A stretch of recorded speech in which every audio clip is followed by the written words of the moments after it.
This is a 2002 Lincoln Blackwood, and I have been obsessed with this truck for years, but finding one to review has been absolutely impossible until now. Get ready, folks, because today I'm going to review one of the strangest and most interesting pickup trucks ever made. Before I get started, big news, this Blackwood is currently live for sale, being auctioned on Cars and Bids, my enthusiast car auction website. This is a huge deal. If you, like me, have been obsessed with the Blackwood for basically 20 years since it came out, this is your chance. These almost never come up for sale because they didn't really sell that many of them in the first place, and it's very hard to find a nice one like this. But you can buy this Blackwood on Cars and Bids. So once you finish watching this video, scroll to the description, click the link, and head over to the live auction for this Blackwood right now, where you can bid on and win and buy a Lincoln Blackwood, only on Cars and Bids. So let's talk Blackwood. Back in the early 2000s, Ford did some market research, and they realized that many owners of the Ford F-150 pickup also had a luxury car in the garage. They had a Lincoln or a Cadillac sitting next to the workhorse pickup truck. And so they had an epiphany. And back then, when an American automaker had an epiphany,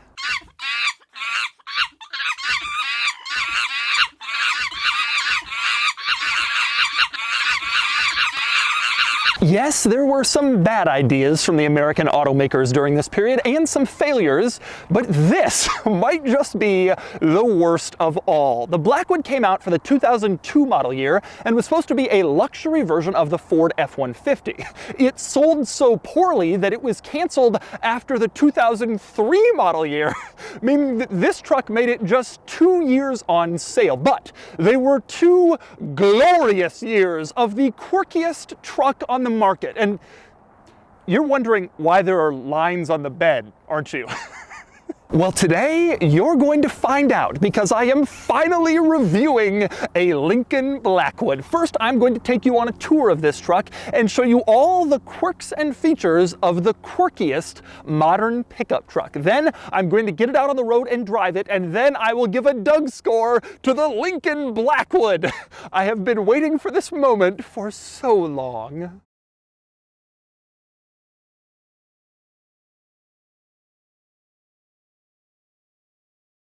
All right, I'm going to start the quirks and features of the Blackwood by discussing these lines in the bed. And when you get closer, you can see they're not just silver lines, but also wood back here. You have wood trim on the outside of this truck, in between these silver lines. And it goes all the way around the side and the back and onto the other side. Basically, the entire bed of this truck is lined with silver and wood. Now, it's worth noting that this is not real wood. When the Blackwood was first shown as a concept car, it did have real wood trim in this location, but actual wood doesn't hold up all that well to sun and elements and years on the road, and so the real thing has sort of a fake wood intended to look real. But you're probably wondering, why did it have any wood back here at all? What sense does it make putting wood on the outside of the bed of this truck? And I think they did that because they were intending to evoke like a grand luxury car with beautiful wood trim, hence the silver lining and the name Blackwood, intended to evoke a luxury car. But why are they trying to use a truck to connote a luxury car? This is where the Blackwood is misunderstood. The Blackwood was one of the very first luxury pickup trucks. And like I said, Ford figured out that a lot of their F-150 owners also had a luxury car. But what's misunderstood is the Blackwood wasn't intended to replace the F-150 in the garage. It was supposed to replace the car in the garage. Instead of a town car or a Cadillac, you were supposed to get a Blackwood. Then you would have your workhorse truck, and you wouldn't have to get a sedan for your other car. You could get a truck that was like a sedan. And for that reason, the Blackwood had a trunk. Yes, that's right. You can see the trunk is rising up automatically, this tonneau cover. Instead of an open bed like a pickup, this thing had a trunk. Now let me show you how this works. On the key fob, you can see lock, unlock, then below that, a picture of a pickup truck and a picture of a pickup truck with its trunk open. You press the trunk open button and then the trunk opens up like I just showed you, and then it's in this position, and then you have access to the trunk of your Lincoln Blackwood. Again, think of this like a truck version of a luxury sedan, and it starts to make a little bit more sense. Further proof of that is what's inside the trunk. Now, to open the tailgate, you don't have some latch, you pull it and it slams down on the bumper and it's really heavy. Instead, you open it up with a little latch here, one half of the tailgate, and then there's another little latch. You open up the other half of the tailgate. Very classy, very luxurious. Two little doors that open up very easily and very quietly. But anyway, once the doors are open, you see and hear the trunk of this car. The bed is fully carpeted, and on the side you have aluminum trim basically going the entire way around the side and the front of this bed. Clearly, this is not your traditional pickup truck bed. Again, think of this as a luxury sedan that happens to be a truck with a giant trunk in the back where you can store all your golf clubs and everyone else's too. Now, some interesting quirks in this bed slash trunk. One is that there are LED lights along the bottom. You can see on either side you have LED lights. Obviously, when the bed was open at night, you would have these lights on and then you could see what was in here, which is a nice classy touch. You also have these little storage compartments on the side of the bed. To open them up, you press this little button in the center and then it pops out and you twist it and then you can open up the storage compartment. A very classy, luxurious little compartment, much different from what you'd get in a traditional pickup truck bed. And a few other interesting items in this giant truck bed trunk situation. For one, there is an emergency latch to get out of here. If someone tries to kidnap you in their Blackwood, you pull on this latch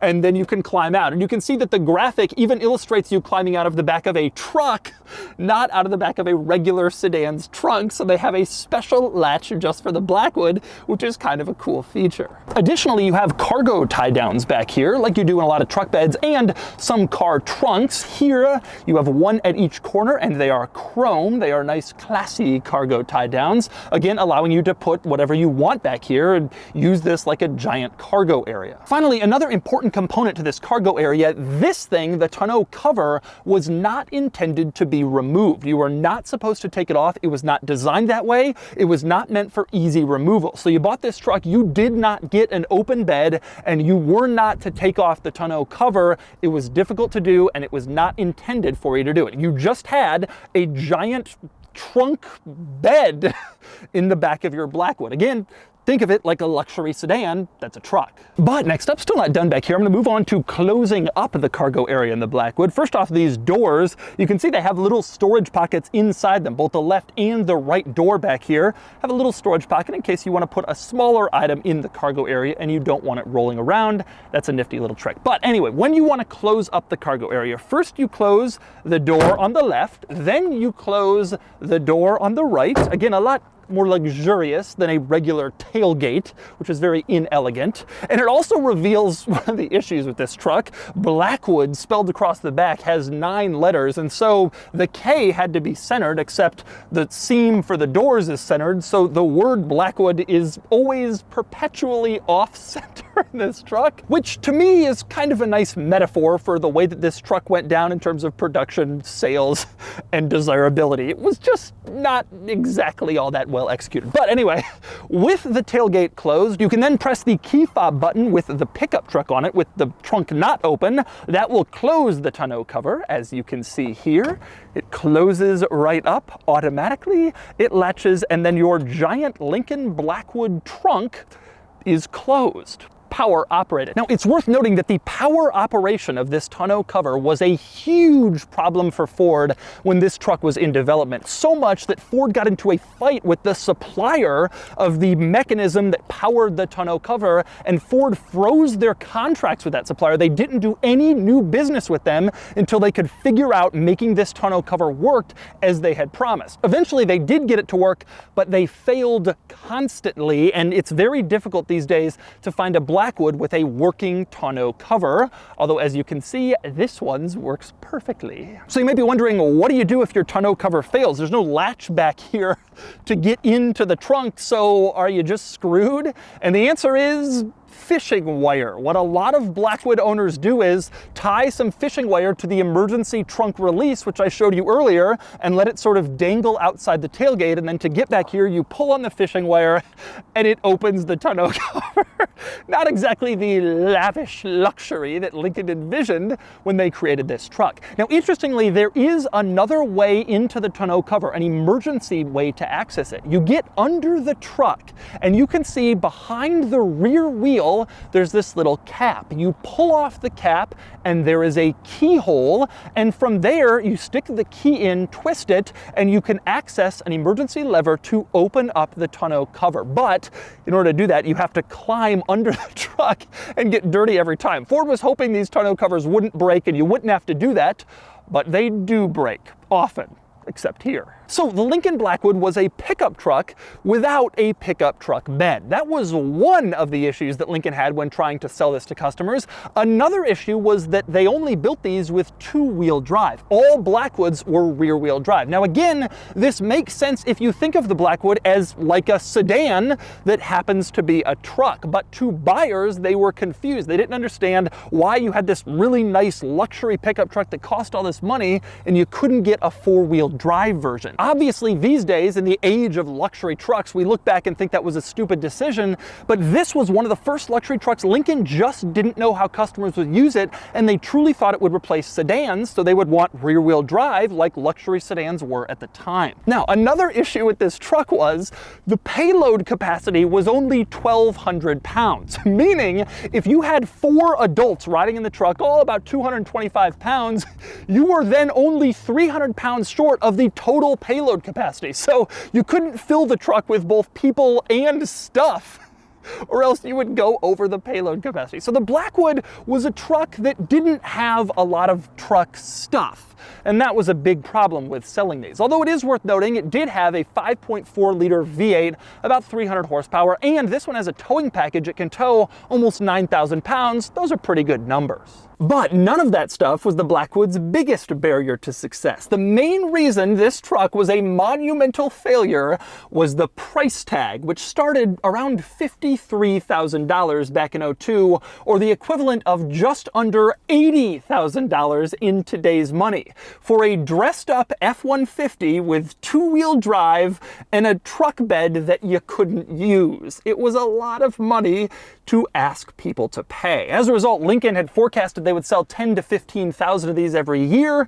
Instead, they sold about 3,300 of them over a 2 model year span, and then it was killed. But speaking of price tag, the Blackwood had only one option, and that was a navigation system, which went right here in the center console. If you didn't get the navigation system, you had like a little storage area here and a cigarette lighter. If you did, you had this glorious, incredibly terribly awful, horrible to use navigation system. So let's go through it. Okay, so you turn on this navigation system and it says Lincoln, American luxury. But you quickly come to question this slogan once you attempt to do anything with this navigation system. Okay, so you can see there are only 5 buttons and then there's also a dial. So that sets the stage. Let's start by entering a destination. This was a very difficult process. You first had to enter the country, which when you did that, the only option was the United States. So I have no idea why they made you do that. But then you would enter a city, and because this isn't a touchscreen and it only has 5 buttons, you had to go letter by letter using the little dial to enter each individual letter of the city name where you wanted directions to take you. One by one, each letter had to be selected. So just entering a city took like 3 minutes. Then you had to enter the street name where you wanted to go, which was even more difficult because there are even more street names. And so again, letter by letter, each individual letter, one by one, selecting from them to choose what city and what street name. And from there, you could also enter the street number, but by then you had spent like 6 minutes just trying to enter the city and street name and country where you were going, and so you were already kind of getting fed up with the whole thing. But anyway, here you can see the map in this navigation system, and it is tremendously old school and makes this truck look hilariously dated, just laughably so. Although it is accurate, worth pointing out. Now, you can't easily zoom with this map. You would think zoom would be just turning the dial and then it zooms, but it doesn't work like that. Instead, you had to push the dial for function and then scroll down to scale, and then from there you could zoom, although it wouldn't show you a preview of the zoom you were selecting. You just had to select it and hope for the very best. And you can see once you select a new zoom, it takes an incredibly long time to actually load what you have selected, but there it is, and now your map is showing a slightly different zoom level. And if you want it to be zoomed a little differently, sorry, you gotta go function again, then scale, then rezoom. They didn't make it easy. And that was true of all of the controls, really. None of them were easy. For instance, there is no back button here. These 5 buttons, none of them are back, which means every single screen you entered, you couldn't easily go back. You had to scroll all the way over to return, which was in the furthest possible place from where you start each screen on every single screen. And then you'd click return, and only then could you go back. And this was even true with navigation destination entry. If you wanted to go back, you had to scroll first through all of the letters, every single one, and only then could you get to return to go back to the previous screen. And another wonderful feature of this laughably outdated navigation system, there is a little item for emergency. So if you're having an emergency, you would scroll all the way over using a little dial to emergency, and then press emergency, and then you have your coordinates displayed down to the exact degree and minute of latitude and longitude. So even though this is a navigation system that knows what street you're on, it doesn't tell you that. So if you have some sort of problem, you call the police and you can give them your coordinates, but not the street name and number. Very helpful emergency function in this system. But probably the most hilarious thing about this system was you could change the volume of the voice that told you the directions and where to go. To do that, you press the volume button. They don't have a back button, they have one for volume. You press the volume button, and then you can use the dial to adjust the voice. And when you do that, well, take a listen. Louder, louder, louder, softer, softer, softer, softer, louder, louder, softer, softer, softer. Ah yes, softer, softer, softer. What a wonderful thing to program the female voice in the navigation system to say. Lincoln really knew how to class it up inside the Blackwood. Except in reality, they didn't. And one of the other big problems with this truck at this price point was the interior quality in here. It just wasn't really all that nice. Everything in this truck was straight out of a Ford, just classed up a little bit. You had a Ford steering wheel, for instance, same wheel in a lot of Ford products. You had window switches right out of a Ford. You had the door handle inside, straight out of a Ford. Plastic, didn't look or feel all that nice. This column shifter right out of a Ford. The gauge cluster, it was all Ford parts. The center control stack with the radio, the climate vents, it was all Ford. And again, that was a big thing to ask people to pay almost 80 grand for mostly Ford stuff. But with that said, they did try to class it up in here a little bit. You had some wood trim, for instance, around the interior, although not very much of it, and it is clearly fake. It did say Blackwood over on the passenger side of the dashboard, so that helped things a little bit. And it also said Lincoln on the door sill, although in kind of an odd position. It wasn't on the top of the sill like every other car. Instead, it was on sort of the riser. It said Lincoln facing out when you got in the car, which in itself is kind of an interesting quirk, but it was intended to make the interior a little bit classier.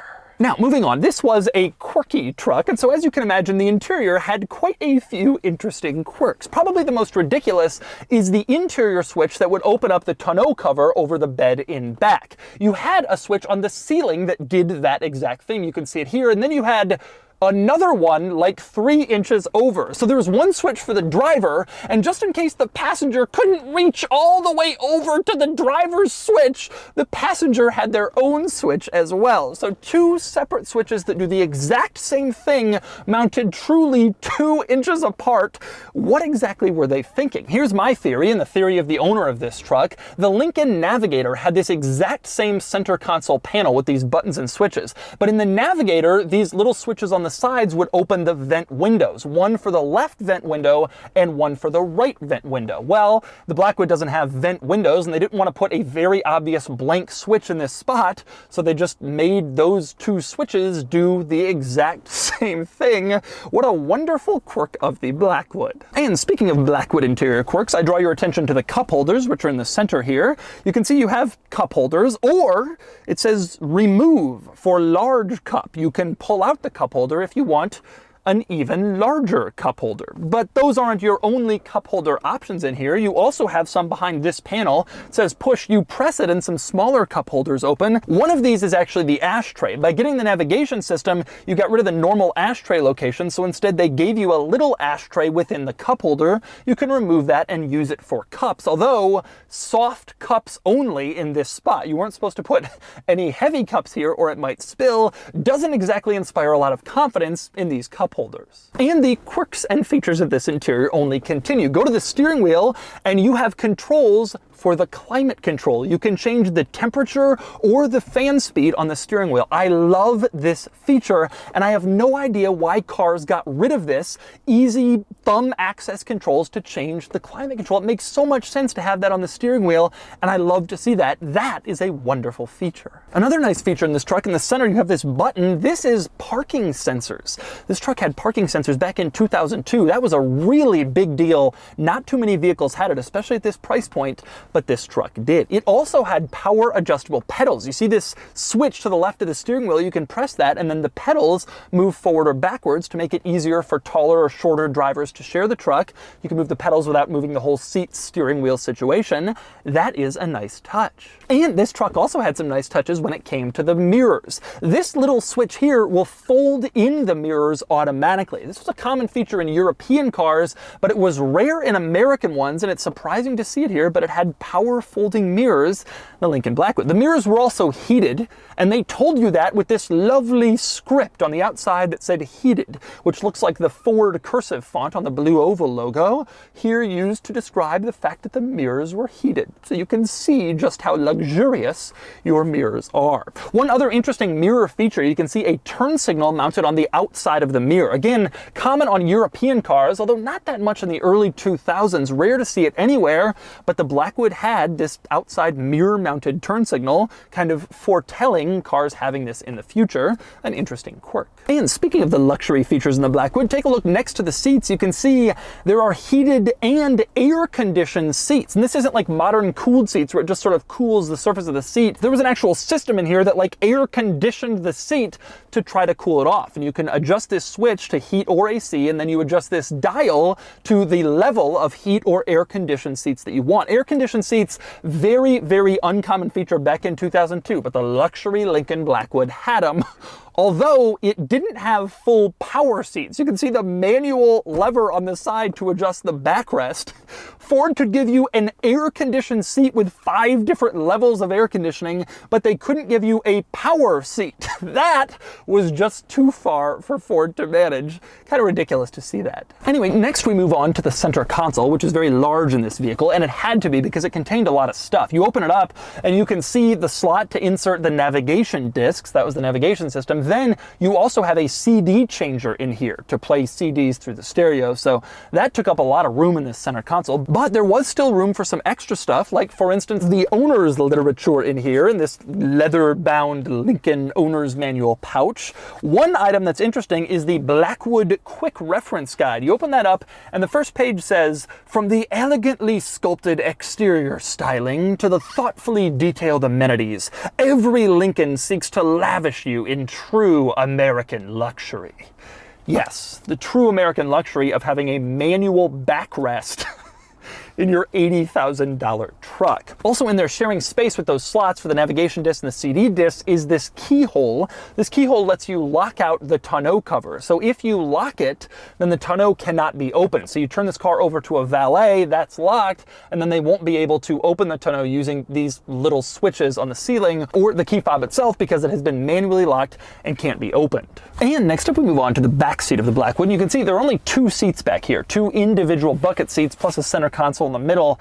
That's probably because they were afraid of going over the payload limit, because if you had 3 seats back here, 5 total seats, then all you would need are 5 adults weighing 240 pounds, and then you are over the payload capacity of this truck, let alone whatever you have in the back. So they probably figured 4 seats was a better way to go to avoid that problem. Now I want to start back here with the door panel. I love this door panel. Everything is just straight out of a Ford pickup. It looks cheap. It is not all that nice, except the little area around the window switch. They have this fake wood. That little tiny area is meant to emphasize the luxury of the Blackwood. One tiny piece of plastic fake wood on an otherwise plastic Ford door panel. Now, some interesting quirks back here. One is this little storage pocket on the back of the front seat. You can see it's this very beautiful leather stitched piece with this aluminum latch that's actually a magnet. You open it up and you can place important documents in there like you'd expect from a luxury vehicle. There's also hidden storage back here. You can fold the rear seat forward, and then that reveals this little hidden storage compartment. You have one of these compartments behind both rear seats, and that allows you to store stuff that you don't expect anyone will ever find, because you really have to know the Blackwood to know that compartment is there, and frankly, nobody knows the Blackwood.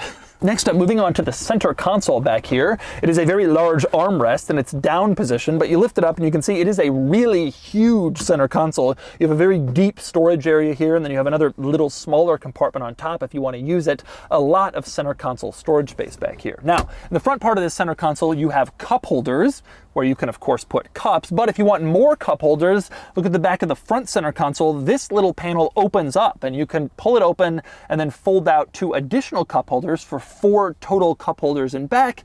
Even though there are only 2 seats back here, I guess they thought the people riding in this vehicle would really have a lot of drinks. Now, speaking of the back of that front center console, in the very bottom you have a little power outlet, which is a nice feature in the back seat of a car in 2002. You did not see that all that often, but here it is in the Blackwood. You also have some controls back here, and this would control music or the rear seat climate control. You cannot control the rear temperature back here, strangely enough, but you can control the fan speed and where the air comes out, like the location of the air, and then you just have to ask the front passengers nicely to give you the temperature that you want. And next up we move on to the outside of the Blackwood, where there was a lot of chrome trim, and I mean a lot of chrome trim, to really emphasize how much more luxurious this was than the standard F-150. You can see some of the more ridiculous chrome items here, like this strip right below the windows. That is how you know luxury, a chrome strip below the windows. Same deal on the door handles. They're just the regular F-150 door handles, but with chrome on top. Again, a sure sign of luxury. Also the mirror caps, of course, chrome. If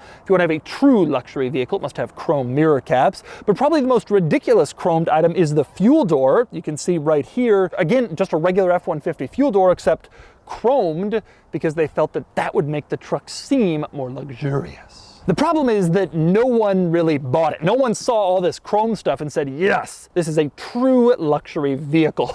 And it wasn't helped by the fact that the Blackwood on the outside really did look like a 2-wheel drive F-150 Super Crew. It pretty much had the exact same lines, the same appearance, and it looked like an F-150. The only real changes, aside from chrome touches and the fake wood on the bed, you had Lincoln-specific wheels on this truck, which helped the look a little bit. It helped it get a little classier, and the front end of this truck was pretty much lifted entirely off the Navigator between the headlights, the grille, all that stuff. It did help make it Lincolnier, but it wasn't enough to disguise the fact that this was a F-150 that they wanted 80 grand for. That was never really gonna happen. But anyway, next up we move under the hood in the Blackwood, and then you can see this truck's engine. Now the one thing this truck did have going for it was a great engine. 5.4 liter V8, that was the biggest V8 you could get in the F-150 at the time. It had about 300 horsepower in the Blackwood, which was a really healthy number for a truck back then, and so the powertrain made it kind of a workhorse. These were also pretty reliable engines. They're well known for longevity compared to like the Cadillac Northstar of the time, which doesn't really have that reputation. So anyway, it was a pretty good engine in the Blackwood, even if the rest of the stuff about this truck was pretty questionable. And so those are the quirks and features of the Lincoln Blackwood. Now it's time to get it out on the road and see how it drives. All right, driving the Lincoln Blackwood. I have wanted to do this for so long, and I am so thrilled that I am finally able to. Before I get into driving experience, a little conversation about market position. This came out in 2002. I think the Cadillac Escalade pickup called the EXT came out the next year or the year after, And the Cadillac sold a lot better. And I think what Cadillac realized that Lincoln didn't was people wanted a luxury truck, but they didn't want it to replace a sedan. They wanted it to be like an even more in-your-face version of an SUV. Like, yeah, I got a cool pickup and it's a Cadillac. And so the Escalade EXT sold really well, and it went through 2 generations, actually, whereas the Blackwood pretty much lasted only 1 model year and part of another. And driving this truck now, I mean, you can see they just didn't quite get the concept of what would eventually become the popular luxury truck. The Raptor, the Denali, the Escalade EXT, they all kind of reached and showed people how cool it was. This was too understated. It was too car-like, frankly. They were trying to mimic a luxury sedan, and they just didn't know what the luxury truck market would look like, and this was a guess, and it turned out to be the wrong one. On the road, it actually is better than you might expect. It's better than I was expecting. It still drives like a truck. It's not like they've done much to affect that. But what's nice about it is that it's powerful. It has a good engine power, frankly. This engine was a little lethargic in the original Navigator, which I've reviewed, but it's fine in this truck, which is probably a little lighter. And, you know, the interior is relatively nice. It's just not very nice. It would have been great for the 90s, but 2002, a lot of people looked at this and were probably pretty disappointed at the price point. But the real issue the truck had was, I mean, it was not very capable and it was not very showy. And so Lincoln was trying to sell you on like this true, like, lavish luxury. Like, it was a very nice truck with all these features, and it does have some really amazing ones. But what it didn't have was what people wanted at this price point. They wanted to show off. It doesn't like drive luxuriously. The steering has a lot of play in it. It's not really a very luxurious or lavish or nice vehicle, frankly, to drive. So even though they were trying to sell you a SUV or truck that was a car, it drove like a truck. But it didn't have the capabilities of one. It really is interesting, though. This is a very interesting vehicle. So like I said, Lincoln was planning to sell like 10,000 of these a year, maybe 15,000. They ended up selling about 3,000. They canceled the truck in the first model year. They realized what was going to happen. They had built some 03s, so they sold them. But that was it. I mean, the truck was instantly an absolute disaster. Dealers were desperate to get rid of them. No one wanted to buy it. And these days, you really don't see them anymore. And then that tonneau cover was constantly breaking, which was an issue that Ford was dealing with throughout the truck's entire warranty period. And it was an attempt. I love these vehicles that are like early attempts at something that became big. What ended up happening was Ford then created another Lincoln pickup truck called the Mark LT, which came out in 06. And it had the capability and it had the toughness. And it would have been okay, except the recession came in. And they had to cancel that. And frankly, even that wasn't quite removed enough from the F-150, but still, it was their second effort. And after that, they just realized people don't want a truck from Lincoln. They want a truck from Ford. Ford makes trucks. Like, that's where they want their trucks. And then they just started creating luxury trim levels of mainstream brand trucks. And that has been the way that most automakers have addressed this. And now luxury trucks are really, really popular. They just don't have luxury brand names. You won't have a Lincoln truck or a Cadillac truck or a Chrysler truck. People want their trucks to come from the truck brands. Overall, I mean, looking at this car, it is unbelievably quirky, incredibly rare, and thus I have always wanted to review it, and I am so glad. I can't believe I'm sitting in a Lincoln Blackwood. How amazing. And so that's the Lincoln Blackwood. This truck is pretty hilarious, frankly. It was a colossal failure, but I have always had a soft spot for these, and I get really excited when I see them on the road very, very rarely. This is an interesting piece of pickup truck history, and I am thrilled that I had the chance to finally review a Blackwood. Anyway, now it's time to give the Blackwood a Doug's score. Starting with the weekend categories and styling, the Blackwood is interesting, and I think I'm being charitable with a 4 out of 10. Acceleration, it's pretty slow, and it gets a 1 out of 10. Handling is normal for a 2000s truck, but not great otherwise. It's a bit unsettled, and it gets a 2 out of 10. Fun factor is also pretty low. It's neither fast, nor thrilling, nor off-road capable, and it gets a 2 out of 10. Finally, cool factor, though, and this is higher. These are becoming cooler and cooler as people start to recognize how oddball and strange it was, and I would absolutely check out one of these at Cars and Coffee before another GT3 3 with stitching, and it gets a 5 out of 10 for a total weekend score of 14 out of 50. Next up are the daily categories and features. It has decent equipment, and it gets a 3 out of 10. Comfort is okay, a bit above average, and it gets a 6 out of 10. Quality is fine, these are known to be reliable, but materials could be better, and it gets a 6 out of 10. Practicality is average, 4 seats, but a huge trunk. It gets the same practicality score as a sedan, and it earns a 5 out of 10. Finally, value. These sell for $10,000 to $20,000, so they're reasonably affordable considering how interesting they are. They're also acceptably capable and reliable as trucks for that price point, so it gets a 6 out of 10 for a total daily score of 26 out of 50. Added up in the Doug score is 40 out of 100, which places it here against other relevant vehicles and weird trucks I've reviewed. The closest, actually decent comparison here is with the 99 Lincoln Navigator, which was Lincoln's SUV at the same time as the Blackwood was being made. The Navigator wins by a few points, mainly because it's more practical, but me, I'd rather have the Blackwood, as it's one of my favorite weird cars from the modern era. The payload capacity was only 1,200.